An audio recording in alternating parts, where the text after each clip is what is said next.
wa may yudlil fala hadiyalah. Asyhadu an la ilaha illallah wa sebelumnya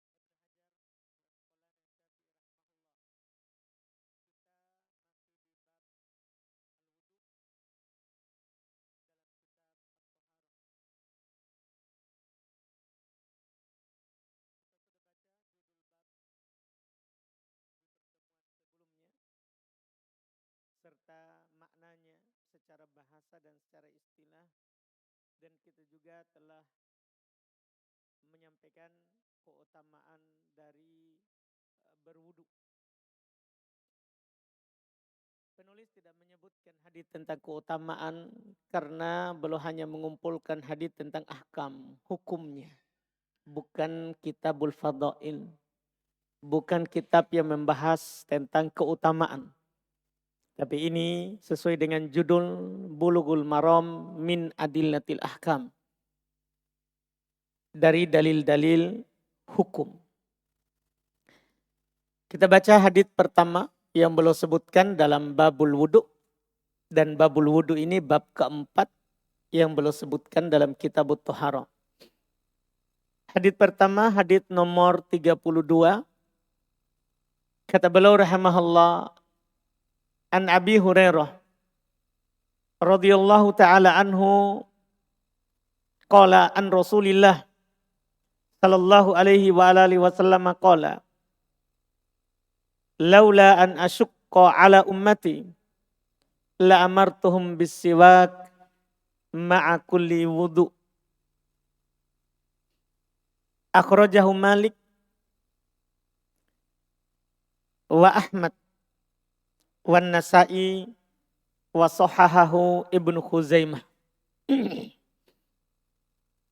Kata beliau dari Abu Hurairah radhiyallahu taala anhu, beliau berkata dari Rasulullah sallallahu alaihi wa ala alihi wasallam bahwasanya beliau bersabda, laula an asyqa ala ummati, seandainya tidak memberatkan atas umatku, la amartuhum bisiwak, saya akan memerintahkan mereka untuk bersiwak, menggosok giginya pada ma'akulli wudu, pada setiap kali wudu.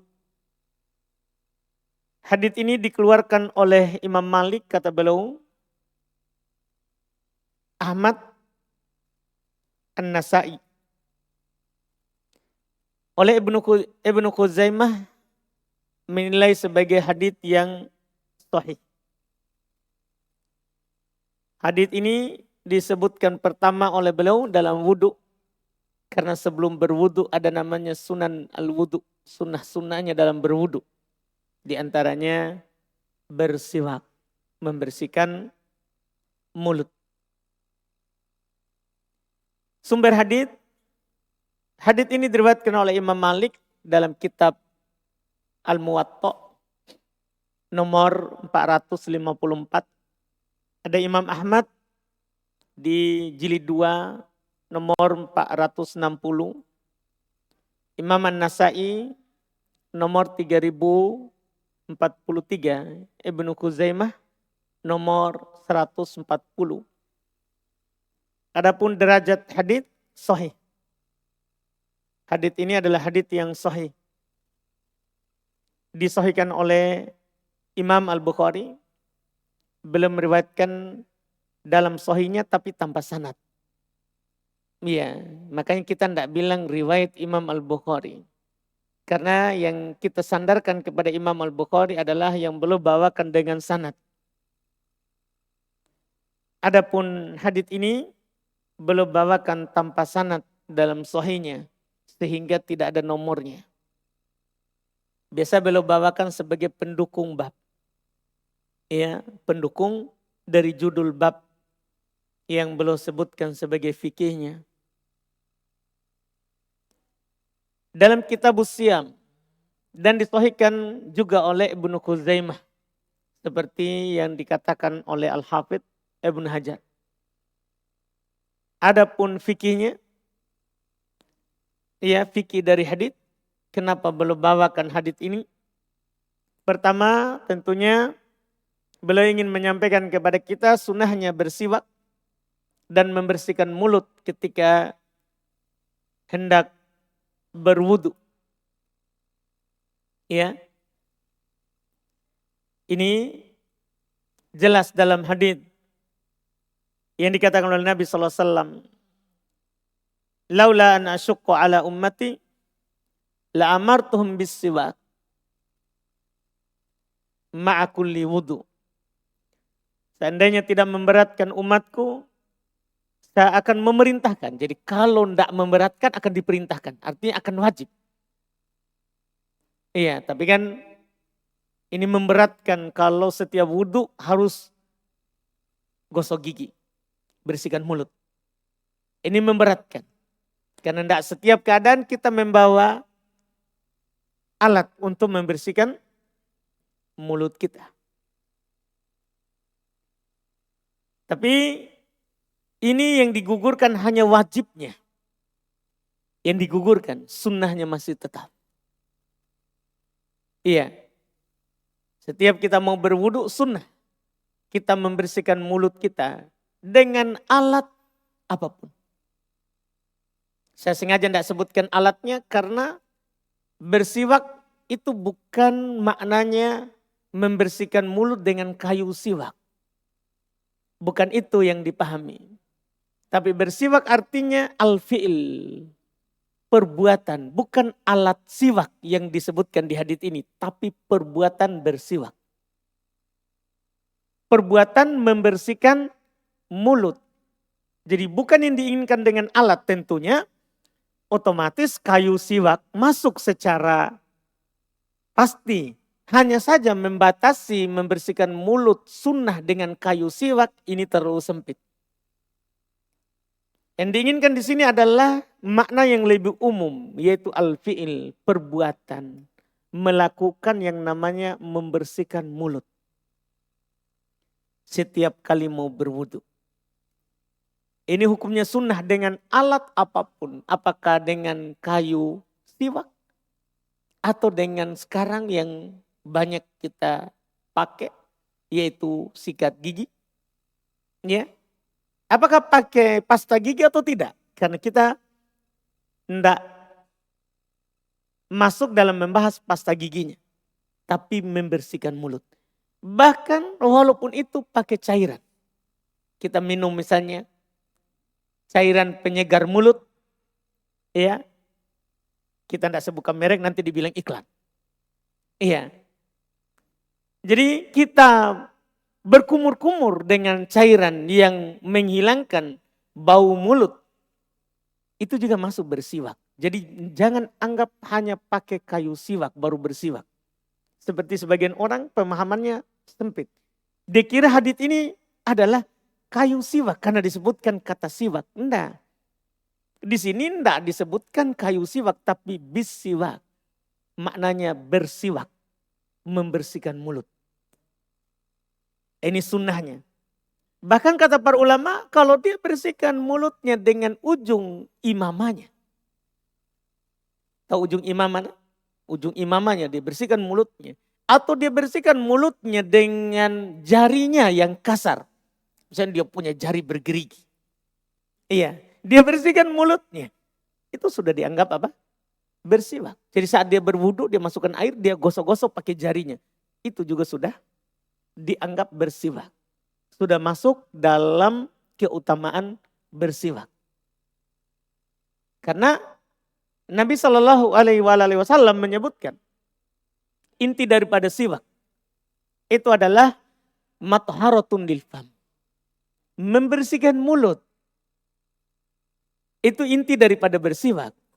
Iya, terlepas dari alatnya apapun itu.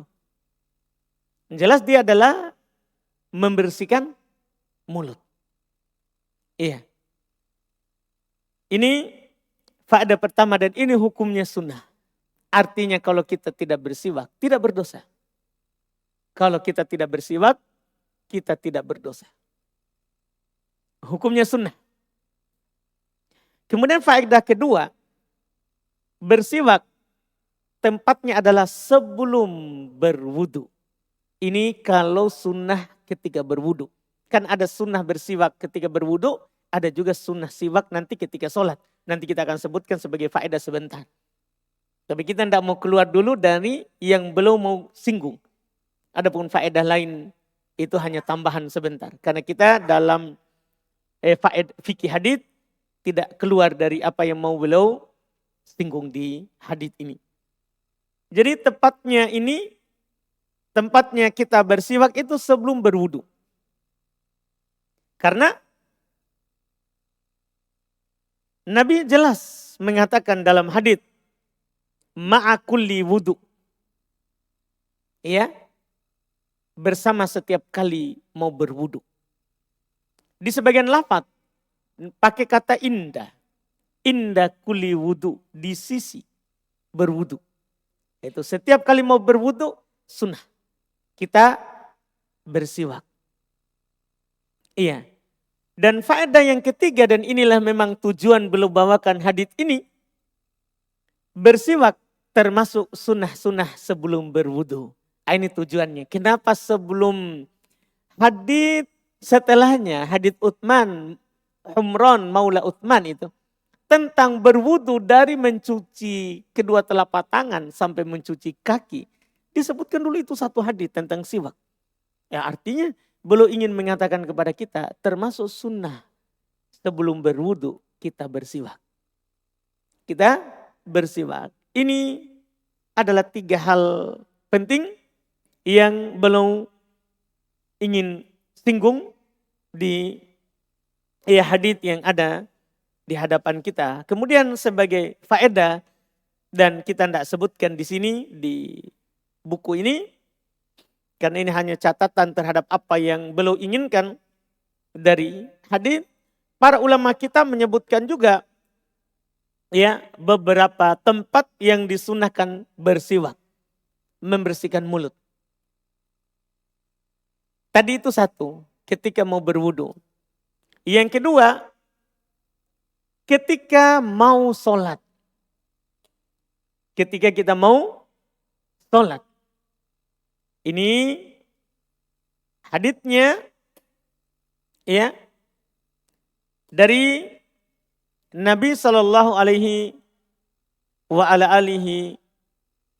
Wasallam ya telah jelas beliau melafadzkan di sebagian riwayat ya inda kulli sholah. Hadits yang ada di hadapan kita ma'akulli wudu. Di riwayat yang lain disebutkan inda kulli sholah. Di setiap kali mau sholat. Di setiap kali mau sholat. Iya. Nabi Shallallahu Alaihi Wasallam ya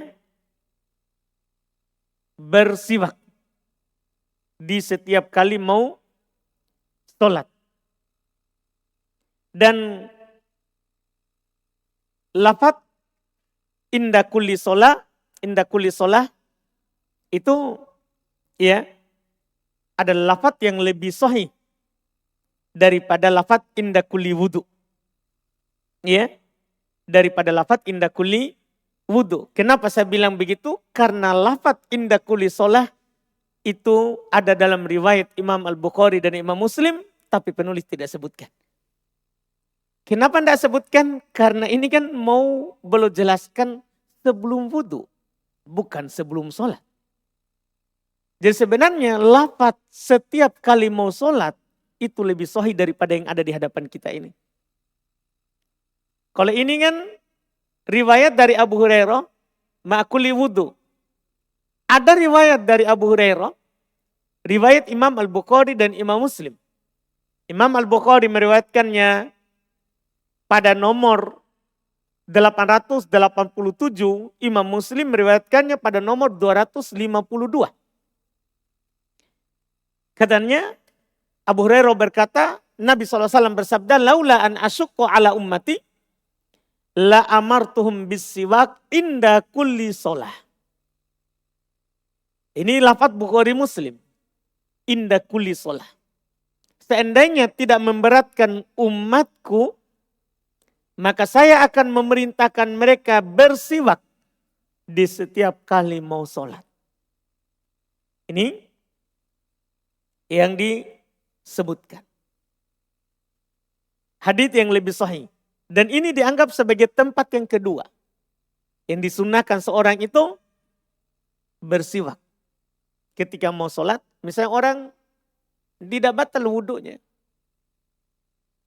Tidak batal wudunya. Sehingga kan tidak ada sunnah bersiwak sebelum berwudu. Maka tetap sunnah dia bersiwak. Tetap sunnah dia bersiwak. Membersihkan mulutnya. Ya, membersihkan mulutnya. Nah, ini tempat kedua. Ketika mau sholat. Tempat yang ketiga, ketika mau sholat malam.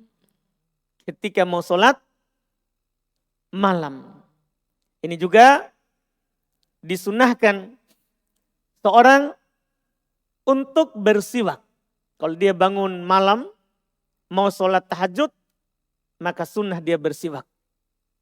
Berdasarkan hadits riwayat Imam Al-Bukhari dan Imam Muslim dari Hudzaifah ibn al-Yaman radhiyallahu taala anhuma beliau berkata, kana Rasulullah sallallahu alaihi wasallam idza qama minal lail yashusu fahu bisiwak. Adalah Rasulullah sallallahu alaihi wasallam biasanya apabila belum berdiri di malam hari, maka belum membersihkan mulutnya dengan siwak. Belum membersihkan mulutnya dengan siwak. Jadi sunnah kalau kita bangun malam, kita bersihkan mulut kita. Ini tempat ketiga. Tempat yang keempat, indal ihtidhar. Ketika seorang itu didatangi oleh kematian, dia sakit, kan dia tahu bahwa dia akan meninggalkan dunia ini. Orang yang sakit itu kalau dia mau meninggal dia tahu. Karena dia lihat malaikat yang datang mencabut ruhnya. Iya. Dan dia rasakan bahwa dia akan meninggal. Maka ketika itu sunnah dia bersiwak. Sunnah dia bersiwak. Dan dia akan menghadap kepada Robnya. Menghadap kepada Robnya. Ini berdasarkan hadis ya dari Nabi Shallallahu Alaihi Wasallam ketika beliau sakit. Waktu itu sakit yang belum meninggal dengannya. Beliau lagi bersandar di badannya Aisyah radhiyallahu taala anha dan masuk Abdurrahman, saudaranya Aisyah. Ya dengan siwak yang masih basah. Yang dia bersiwak dengannya, dia sedang bersiwak dengannya, maka Nabi memandangnya. Ya, Aisyah pun paham kalau Nabi mau bersiwak, mau membersihkan mulutnya. Maka Aisyah bertanya kepada Nabi, ya,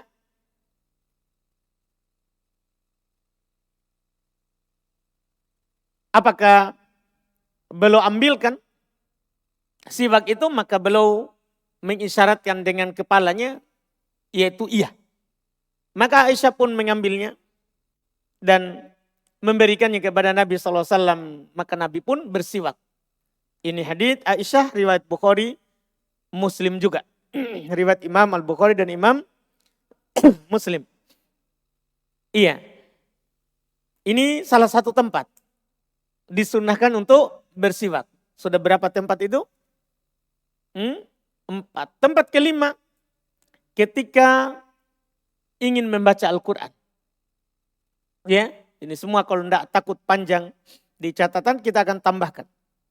Ketika ingin membaca Al-Quran. Ini juga disunnahkan bagi kita untuk bersiwak. Ya. Ini tentunya berdasarkan hadits yang dikeluarkan oleh Al-Imam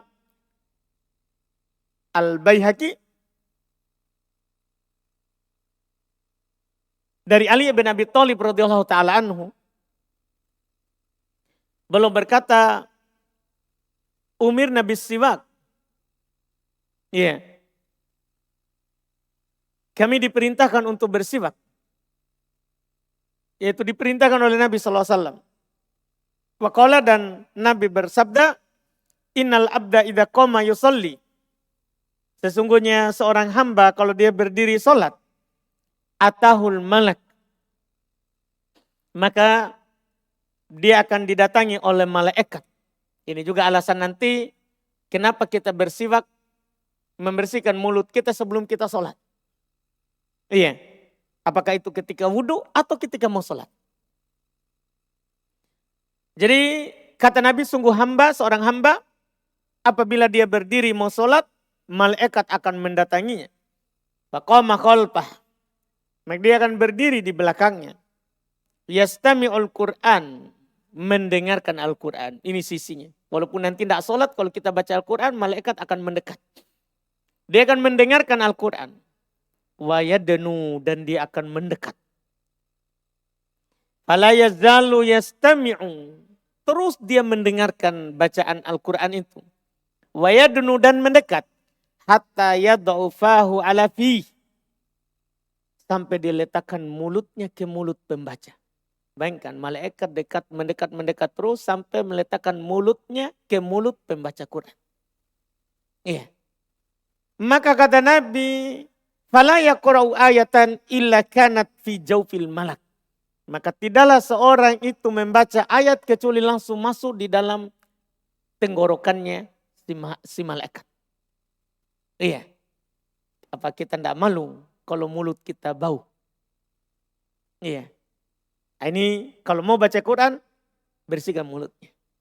Kan akan masuk di malaikat. Dan kalau mulut kita bau, nanti malaikat akan menjauh. Karena malaikat juga terganggu dengan apa yang kita juga terganggu. Kalau kita sesama manusia terganggu, malaikat juga akan terganggu. Iya, fa innal malaikata tata'adza bima yata'adza bihil insan banu Adam.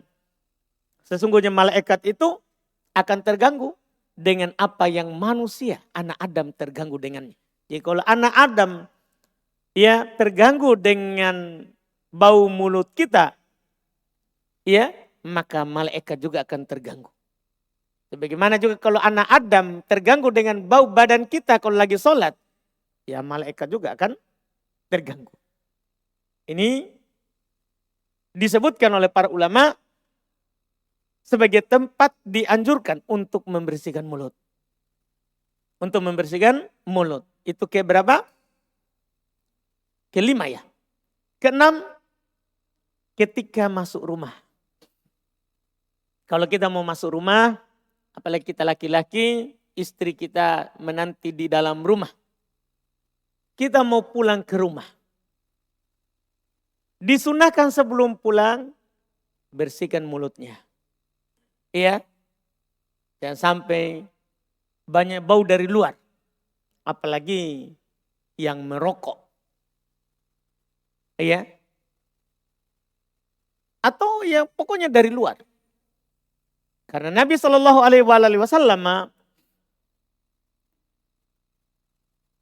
beliau kalau masuk rumah, maka beliau memulai dengan bersiwak. Dalam hadits riwayat Imam Muslim. dinukil oleh Aisyah, anna Nabi sallallahu alaihi wasallam kana idza dakhala baitah bada' bis-siwak. Adalah Nabi sallallahu alaihi wasallam apabila mau masuk rumah, maka belum mulai dengan bersiwak dulu. Iya. Karena nanti sekali lagi ini masalah kehidupan dengan istri. Ya, sampai kita pulang, kita mau cium istri kita, istri juga alhamdulillah memberikan dirinya kepada kita, ternyata ada bau yang membuat dia lari. Iya, nah, ini kan masalah. Ini masalah. Kita bisa menuduh istri tidak taat, padahal kita sedang ada bau naga.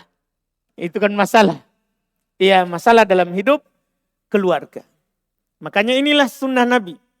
Yang keenam, posisi kita dianjurkan untuk bersiwak. Untuk bersiwak. Ketika mau masuk rumah, ketika kita pulang. Kemudian yang ketujuh, dianjurkan bagi kita untuk bersiwak. Disebutkan oleh para ulama, inda tagoyuri al-fam. Ketika mulut sudah berubah baunya. Ketika mulut sudah berubah baunya, maka dianjurkan bagi kita untuk bersiwak. Ya, dianjurkan bagi kita untuk bersiwak. Demikian pula sebagai tempat yang ke-8, dan ini sebenarnya bisa disatukan, yang disebut oleh para ulama rahimahumullahu ta'ala, inda isfiraril asnan. Ketika gigi kita mulai menguning. Kalau kuning kan sudah bermasalah. Iya, ini dua perkara ini, yaitu yang ke-7 dan ke-8, berdalil dengan hadis riwayat Imam Ahmad, dihasankan oleh Syekh Al-Albani rahimahullah. Nabi SAW bersabda, as-siwaku matharatun lil fam wa mardatun lir rabb. Bersiwak itu membersihkan mulut dan diridhoi oleh Rabb. Diridhoi oleh Rabb. Ini ya adalah tempat-tempat yang dianjurkan bagi kita untuk bersiwak. Yang dianjurkan untuk kita bersiwak. Iya. Kemudian kita pindah ke hadis berikutnya. Itu sebagai faedah tambahan tadi. Untuk kita ketahui tempat-tempat yang dianjurkan untuk bersiwak. Hadis berikutnya, hadis nomor 33. Kata beliau rahimahullah, wa an Humran. Qala anna Utsman radhiyallahu ta'ala anhu da'a biwadu'in. Faghassala kaffaihi thalatha marratin. Thumma madmada wastanshaqa wastansara. Thumma ghassala wajahahu thalatha marratin.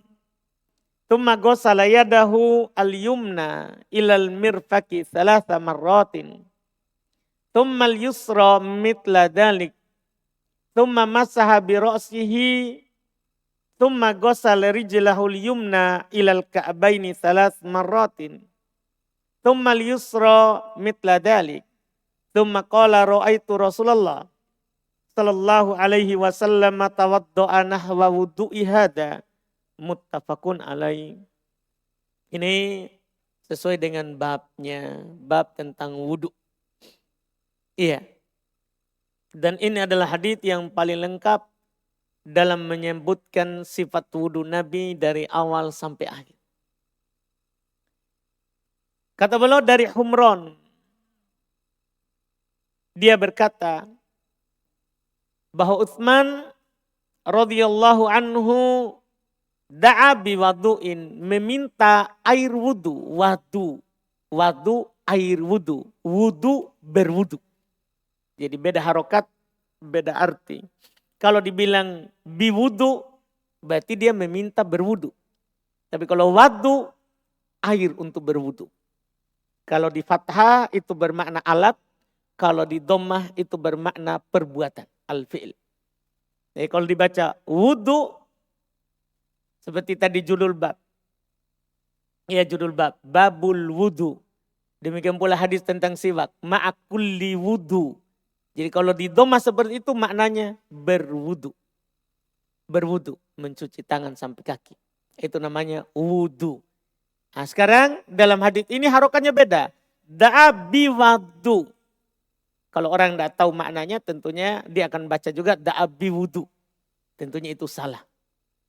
Iya, itu salah dalam membaca. Ini da'a biwadu. Utsman meminta air wudu. Itu kalau di fathah. Meminta air wudu. Ya.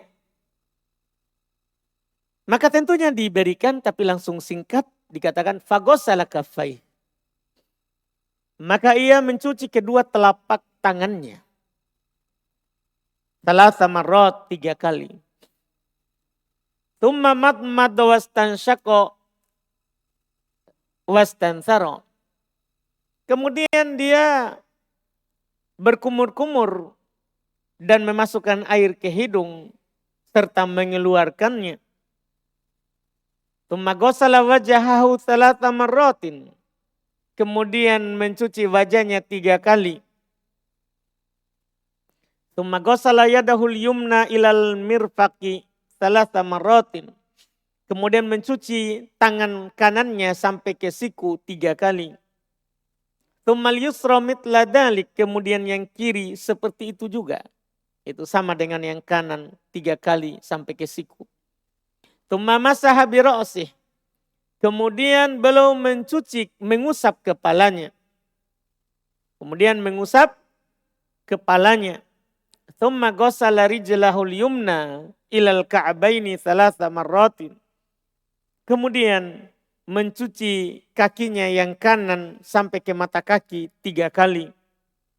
Tsummal yusra mithla dzalik, kemudian yang kiri seperti itu juga. Itu sama, dia cuci 3 kali sampai ke mata kaki. Tsumma qala, kemudian setelah itu beliau berkata, Ra'aitu Rasulullah, saya melihat Rasulullah sallallahu alaihi wasallam tawaddu'a, berwudu. Nahwa wudu'i, wudu. Ini sekarang bacanya wudu. Nahwa wudu'i, seperti wuduku. Jadi bukan seperti air wudu, tapi wudu. Seperti wuduku. Hada, seperti wuduku ini. Katanya muttafaqun alaih. Itu sumber hadits. Hadits ini riwayat Imam Al-Bukhari. Ia nomor 164 dan Imam Muslim nomor 226. Derajat hadits tentunya sahih. Tidak diragukan. Biografi Humron, karena di situ disebutkan Humron menukil dari Utsman. Ya, Utsmannya nanti kita akan jelaskan siapa namanya. Sekarang Humronnya. Namanya adalah, nama beliau adalah Humron ibn Aban. Sebelumnya dia budak. Jadi Humron ini sebelumnya seorang budak. Kemudian dibebaskan, yaitu dimerdekakan oleh Utsman ibn Affan. Maka yang dikatakan Humron maula Utsman. Humron ini maulanya Utsman. Ya, yang budak yang dibebaskan oleh Utsman. Beliau wafat tahun 75 Hijriah. Ya, beliau wafat tahun 75 Hijriah. Itu jauh setelah ya masuk Islamnya dan berkuasanya Utsman, dia masih ya ada sebagai pelayannya Utsman. Sebagai pelayannya Utsman. Ini tentang Humron. Adapun fikih hadis, di awal saya katakan hadis ini adalah paling sahih dan lengkap dalam menjelaskan cara wudhu Nabi Sallallahu Alaihi Wasallam. Ini yang paling lengkapnya karena dia satu riwayat yang menukil dari awal sampai akhir. Dari awal sampai akhir. Karena sebagian hadits nanti kita akan lihat setelah ini. Kadang hanya menukil cara usap telinga. Ya. Kadang hanya menukil ya beberapa dari sifat wudhu. Kalau ini yang paling lengkapnya. Mulai dari awal disebutkan mencuci kedua telapak tangan. Maka hadits ini menunjukkan sunnahnya. Mencuci kedua telapak tangan di awal wudhu. Dan itu hukumnya saya bilang sunnah. Tidak wajib itu kedua telapak tangan. Dan ini tidak ada silang pendapat di kalangan ulama madhab. Semua berpendapat mencuci kedua telapak tangan di awal wudhu itu sunnah. Artinya kalau ada orang berwudhu langsung berkumur-kumur, masukkan air ke hidung, kemudian dia cuci wajah tanpa mencuci kedua telapak tangan, tidak batal wudhunya, tetap sah. Ya, tetap sah. Karena mencuci kedua telapak tangan sunnah. Tapi kita katakan tidak dapat pahala sunnah. Tidak dapat pahala sunnah. Kemudian yang kedua di antara yang ditunjukkan oleh hadits ini, disyariatkannya berkumur-kumur dan memasukkan air ke hidung serta mengeluarkannya. Ia disyariatkan. Saya sengaja lafadznya disyariatkan. Itu untuk menjauh dari silang pendapat. Iya. Kalau lafadznya saya pastikan sunnah, itu berarti hal yang disepakati. Atau memang mayoritas berpendapat seperti itu. Karena lafadz yang saya pilih itu adalah lafadz yang tentunya yang ada kekuatan fikihnya. Adapun kalau saya lafadzkan dengan lafadz disyariatkan, ini khilafnya ketat.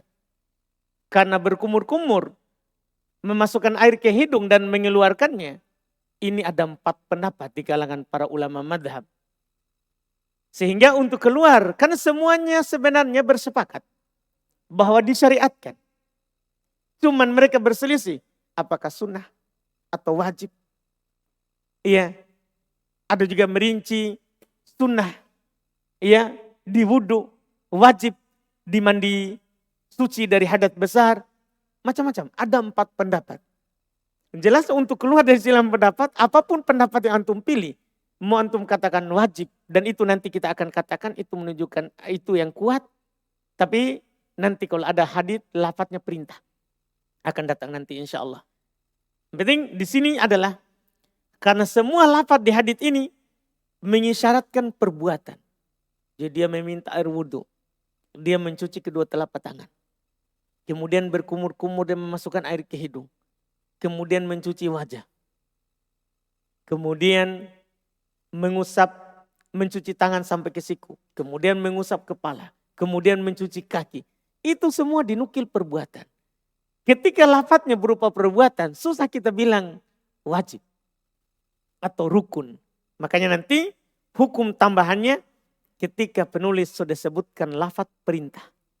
Karena ketika ada perintah, kita katakan wajib atau rukun. Kan seperti itu. Yang jelas, sebelum kita masuk lebih jauh, bahwa di dalam wudhu itu tidak boleh tidak. Ada 4 hal yang tidak boleh tidak dilakukan. Kalau kita tidak melakukannya, tidak mencuci pada yang disyariatkan untuk dicuci, tidak mengusap pada yang disyariatkan untuk diusap, maka wudhu kita batal. Ada 4 perkara. Yaitu yang disebutkan dalam ayat. Ya ayyuhalladzina amanu idza kumtum ila sholati faghsilu wujuhakum wa aydiyakum ilal marafiq wamsahu bi ru'usikum wa arjulakum ilal ka'bain. Ini 4 rukun wudhu. Tidak boleh tidak. Harus ada. Wahai orang-orang beriman, kalau kalian berdiri untuk sholat, maka cucilah wajah. Mencuci wajah itu tidak boleh tidak dalam berwudhu. Iya. Cucilah wajah kalian. Cucilah wajah kalian.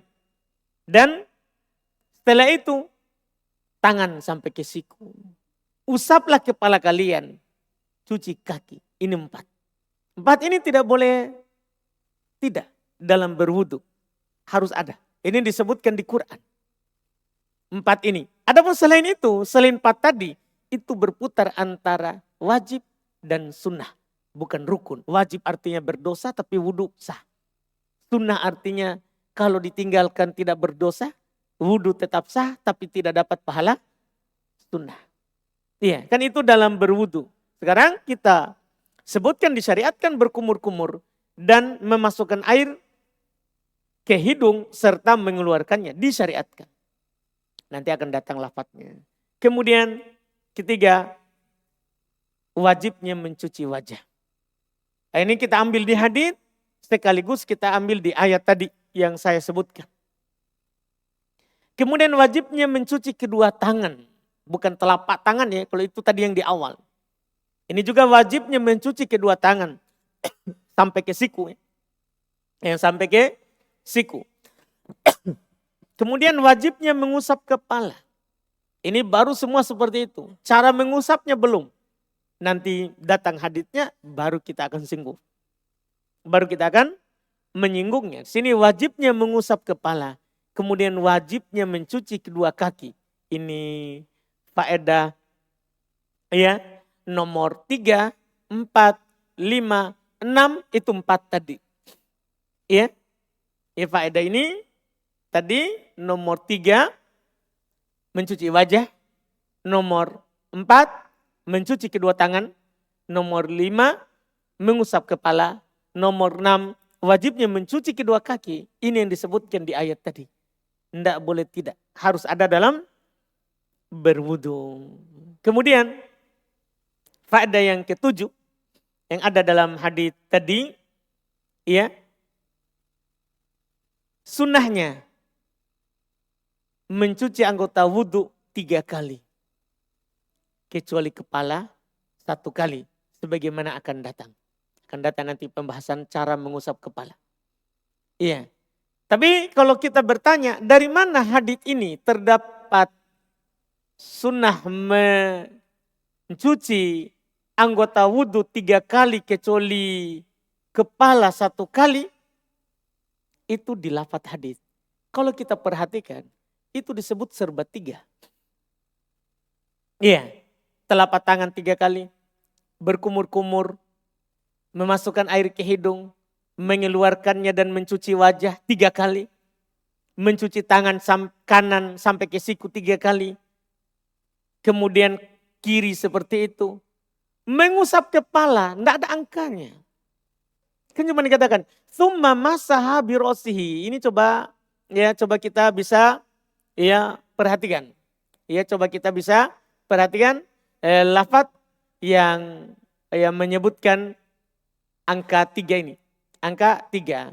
Ini yang disebutkan. Di semua serba dari sini 3 kali. Dari atas kita bisa lihat lafadznya itu ada 3 di sini. 3 kali. Kemudian di sini 3 kali. Ini 3 kali. Kaki setelah kepala itu disebutkan 3 kali. Tiba-tiba di tengah di sini. Mengusap kepala tanpa ada angka 3. Kata para ulama orang Arab itu kalau menyebutkan sesuatu, kalau dicuci ya digolongkan dengan dicuci. Yang diusap digolongkan dengan yang diusap. Tidak perlu dikasih di tengah begitu. Disebutkan semua dulu baru yang itu. Tapi disebutkan di tengah itu untuk menunjukkan faedah yang kita katakan tadi itu. Menunjukkan bahwa kepala itu 1 kali saja. Karena semuanya dibilang 3 kecuali kepala. Tidak ada angkanya. Dan ini kita akan menjelaskan lebih dalam ketika datang lafadz hadisnya nanti. Ada penegasan nanti. Karena kita tidak mau kasih semua dulu di hadis ini. Sementara akan disebutkan hadis lain. Akan disebutkan nanti hadis setelahnya persis. Di pertemuan akan datang insya Allah. Iya, jadi ini akan datang. Kemudian yang ke-8, faedah terakhir dari hadis tadi. Ya, tidak bolehnya lebih dari 3 kali dalam mencuci anggota wudu. Karena angka tertinggi yang disebutkan di hadis semuanya adalah 3 saja. Semuanya adalah apa? 3 saja. Tidak ada kata yang menunjukkan lebih dari apa? 3 kali. Ini yang disebutkan. Kita cukupkan dulu insya Allah. Di pertemuan akan datang baru kita lanjutkan hadits berikutnya khusus mengusap kepala. Khusus mengusap kepala. Kita adzan dulu baru kita lihat pertanyaan.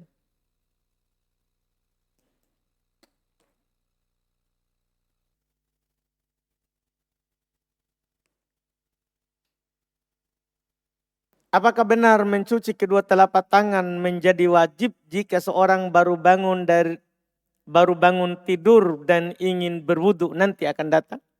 Akan datang ini. Sabar dulu, kita baru berwudu bukan bangun dari tidur.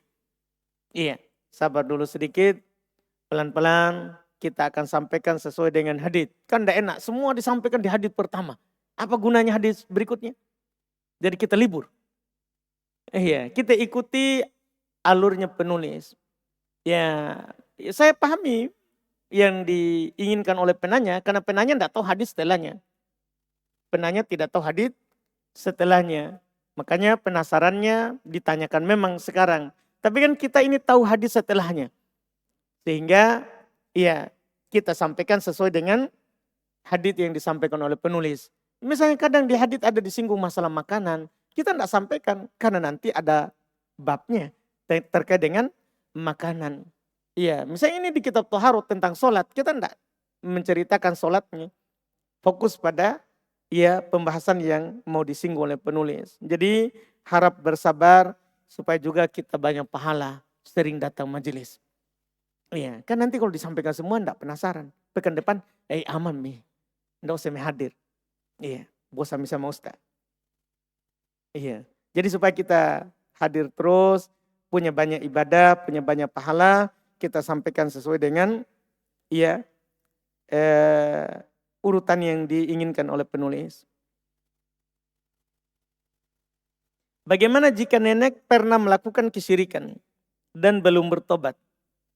Apakah emas miliknya disedekahkan atau dimasukkan ke masjid tetap dapat diterima?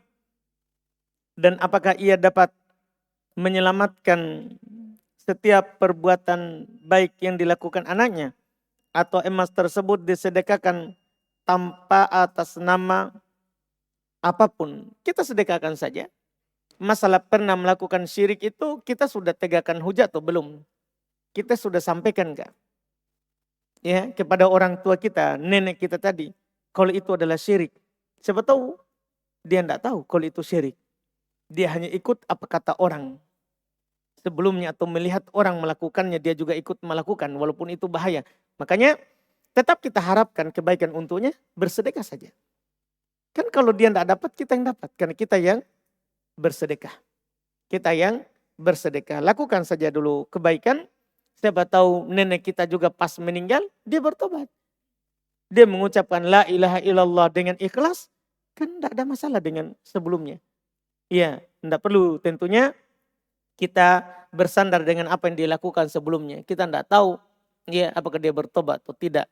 Itu yang perlu kita pahami supaya kita bersedekah saja. Bersedekah saja atas namanya. Nanti kalau pahalanya tidak sampai ke dia kan sampai ke kita. Sampai ke kita yang bersedekah. Apakah wudhu batal jika terdapat keluar semacam gelembung? Bukan kentut. Ya, bukan kentut ya, hanya gelembung. Baik. Pada kemaluan wanita, bukan pada bagian lubang yang biasanya keluar. Karena saya kadang terganggu dengan keadaan tersebut. Akhirnya saya sering berwudu ulang. Ya. Kalau hanya gelembung saja, tidak keluar. Kan kadang ada orang kentut tapi ke dalam. Iya, ada orang begitu, iya kan? Mungkin kita pernah rasakan itu. Kentut ditahan kan, mau keluar ditahan. Akhirnya ke dalam dia bunyinya, meledak ke dalam. Iya, kadang begitu. Ya, tapi ini kalau ke dalam itu tidak membatalkan.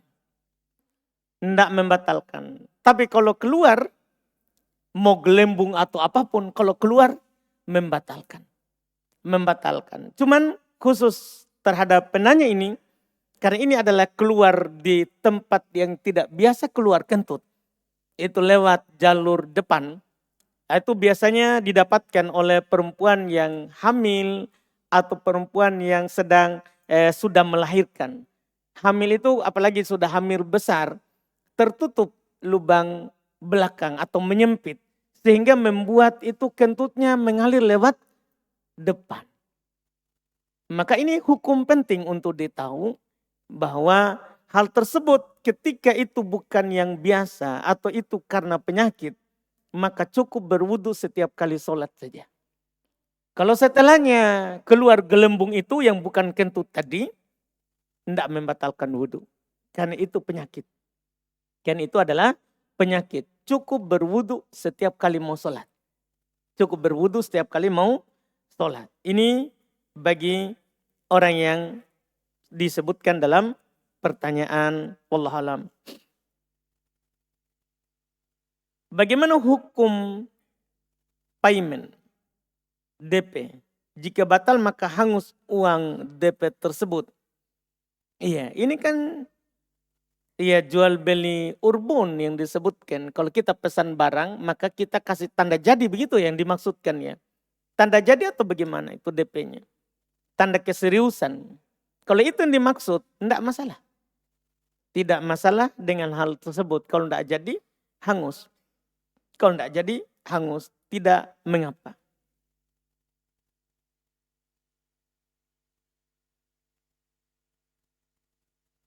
Bismillah, Pak Ustadz. Bagaimana hukum seorang berpuasa saat sudah mandi wajib? Hukum seorang berpuasa saat sudah mandi wajib dan esok harinya dia berpuasa karena sudah bersih. Apa ini?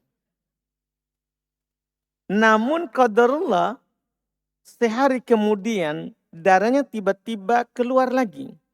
Apakah puasa yang dilakukan sebelumnya sah? Karena saat itu sudah mandi bersih. Dilihat, diperhatikan dulu masalah ini.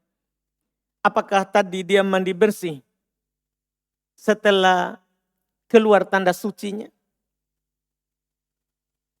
Itu pertanyaan pertama.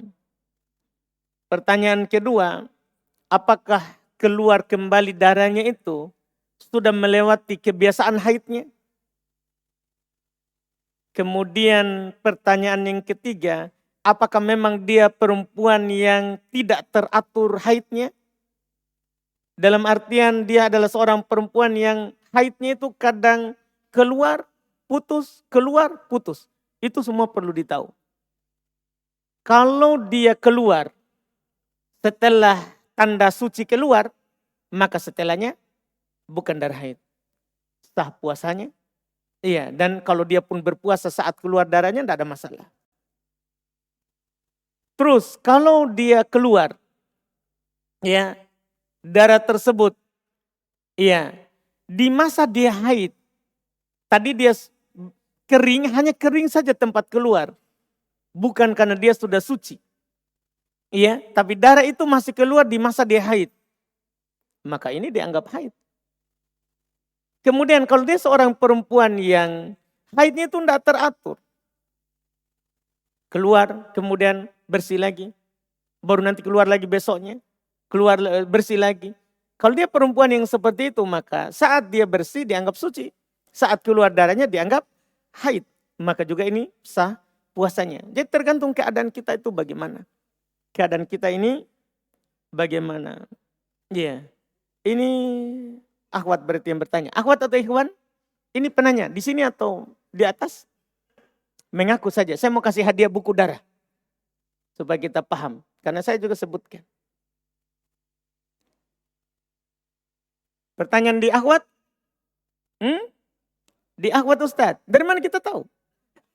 Iya? Oh ada yang bawa tadi. Cari dulu itu yang bawa. Siapa yang bawa? Ya? Kita yang bawa. Kemana Ki?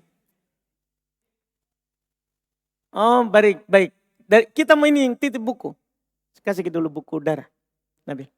Kasih sampai pertanyaannya ini. Supaya dia tahu siapa orangnya. Mengaku ke akhwat.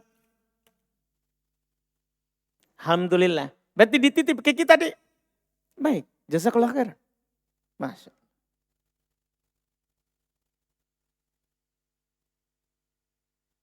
Ustadz, apakah boleh kuburan di pondasi pinggirnya saja?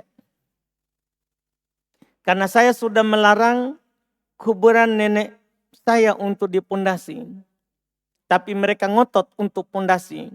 Karena di kampung saya jika kuburan tidak dipondasi, itu biasanya kalau sudah lama, batu pinggiran kuburan semuanya dicabut oleh orang lain.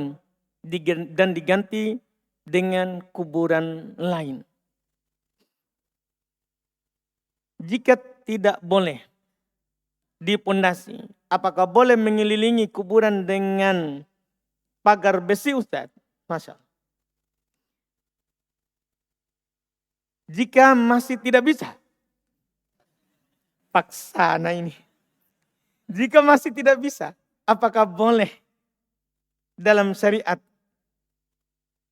selain batu, Ustaz? Baik, kita tentunya dalam masalah kuburan itu tidak boleh dibangun, tidak boleh disemen, tidak boleh dicat, tidak boleh ditulis nama. Itu semua datang larangannya dalam hadis. Semua datang larangannya dalam hadis. Iya. Tapi ada para ulama yang membagi itu kalau di atas kuburan. Tidak boleh tadi semua itu tadi itu kalau di atasnya. Ada membahasnya seperti itu. Kalau di sampingnya, ya, kalau di sampingnya sudah. Kalau di sampingnya, di pinggirnya itu katanya tidak masuk. Ada yang merinci seperti itu. Iya, kan dilarang adalah di atasnya.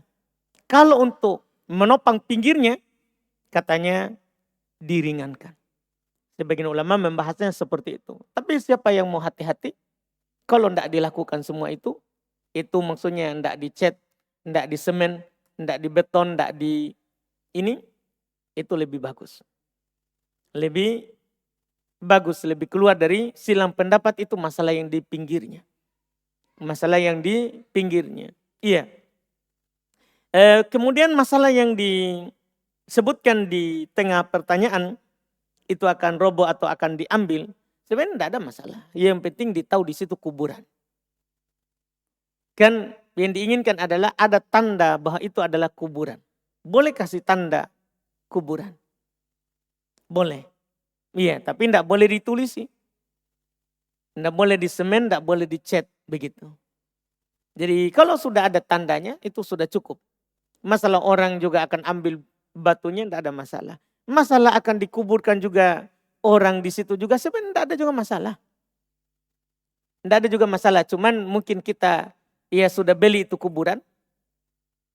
Iya kan kadang sekarang ada orang jual tanah kuburan. Ya kalau sudah beli itu hak kita. Tidak boleh orang lain kuburkan di kuburan itu. Kecuali atas izin dari kita. Itu masalah hak namanya. Itu masalah hak. Yang jelas untuk keluar dari semua itu kita dalam masalah kuburan boleh membatasinya dengan hal-hal yang tidak berbau seperti yang disebutkan dalam hadis. Iya. Bisa dibatasi tanpa semen. Iya.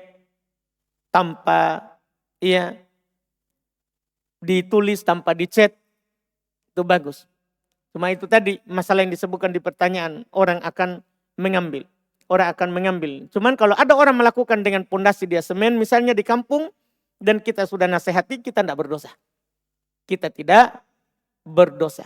Karena dalam masalah ini kita keluar dari silang pendapat atau keluar dari hal yang mengarah ke menulis, mencet, menyemennya, itu lebih selamat. Cuman kalau ada orang melakukannya, kita sudah tegakkan nasihat, kita tidak berdosa. Wallahu a'lam. Anggota wudhu yang dibasuh ketika wudhu, ketika di hari akhir akan bersinar. Lalu bagaimana dengan mandi yang diniatkan wudhu? Apakah seluruh badan akan bersinar di hari akhirat? Tidak, hanya anggota wudhu. Hanya anggota wudhu. Karena kalau kita pun mandi, yang dianggap berwudhu adalah yang di anggota wudhu. Ya bukan langsung dianggap kita berwudhu untuk seluruh badan. Bagaimana hukumnya sholat memakai kacamata? Tidak ada masalah. Apa masalahnya? Iya. Kecuali kacamata itu adalah membuat kita terhalangi untuk sujud.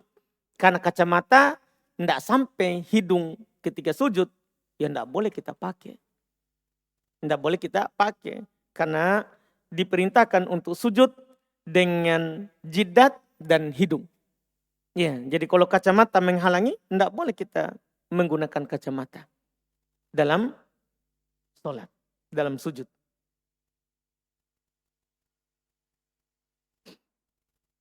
Apa hukum buah pala yang dijadikan bumbu masakan? Apakah dia halal atau tidak? Halal. Buah pala yang dijadikan bumbu masakan halal. Iya, tidak haram. Apa hukum makan sahur ketika adzan kedua sudah berkumandang? Apakah boleh dilanjutkan atau berhenti? Kalau sampai selesai adzan, boleh. Adapun kalau, jadi maksudnya ketika dibilang la ilaha illallah, kita juga sudah selesai, tidak apa-apa. Dengan syarat muadzinnya bukan melihat fajar terbit, tapi pakai waktu yang ditetapkan sepanjang masa itu. Boleh. Tapi kalau muadzinnya adalah melihat terbitnya fajar, maka ketika dia mengucapkan Allahu Akbar pertama, tidak boleh lagi kita makan. Tidak boleh lagi kita makan. Jadi dilihat muadzinnya.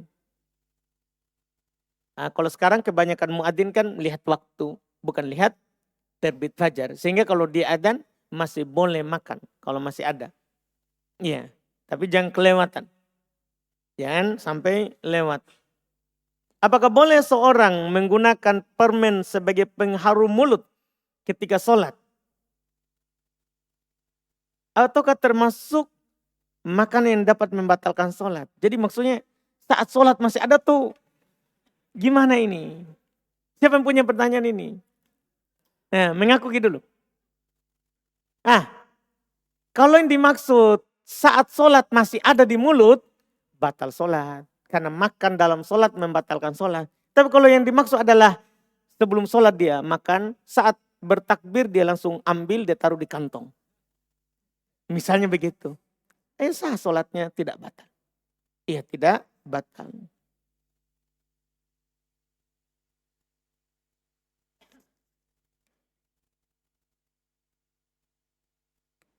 Apakah ada dalil yang menyebutkan tentang sholat qobliyah Jumat sebanyak 4 rakaat? Tidak ada.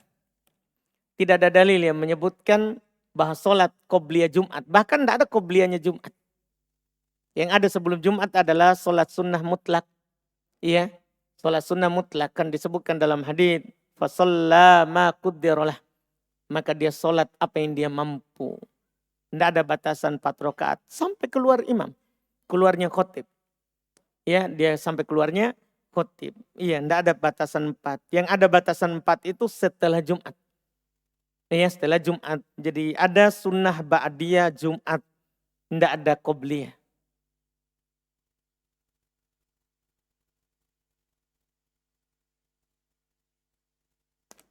Ini terakhir.